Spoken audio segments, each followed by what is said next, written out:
So today we're going to talk about how communities can shape the risk of substance use. Now, when we look through an etiological public health lens, we are not just asking why individuals use substances. We are asking what conditions in our environment make substance use more likely to emerge, uh, escalate, and persist. Now, first, let's just consider socio-economic disadvantage. Uh, high unemployment, poverty, limited education don't just affect wallets; they also affect hope. When people feel stuck, substance use can become a form of escape. And income inequalities, it creates stress and social exclusion, even in affluent areas. Now, then there is the physical environment. If substances are easily available, for example, Mali city is one of those places where substance use is very easily available.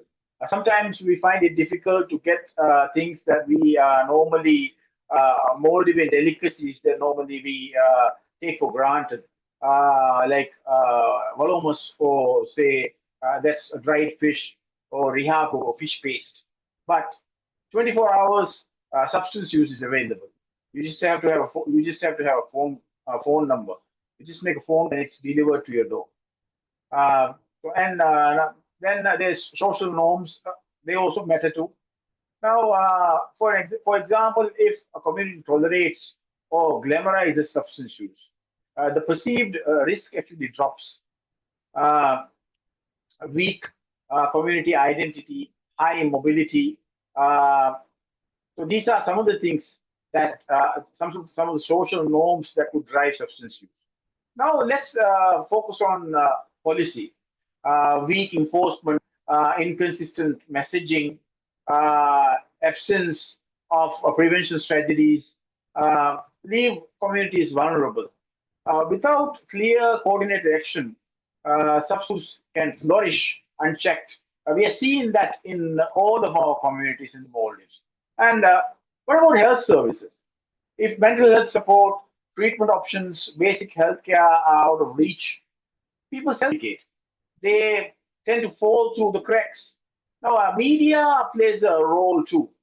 When substance use is glamorized or, say, aggressively marketed, especially in marginalized communities, it actually shapes perceptions and also it shapes behaviors. Finally, we must also acknowledge historical and intergenerational trauma.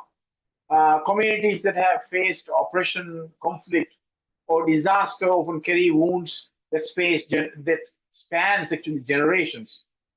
Substance use can become a coping mechanism passed down like a legacy. Now, but here's the key. These factors don't act alone. They stack on top of each other.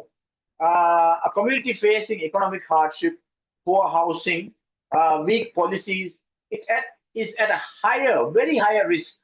That's why a public health approach must intervene upstream, changing environments, strengthening systems, and building resilience. Because when we transform communities, we don't just prevent substance use, we empower people to thrive.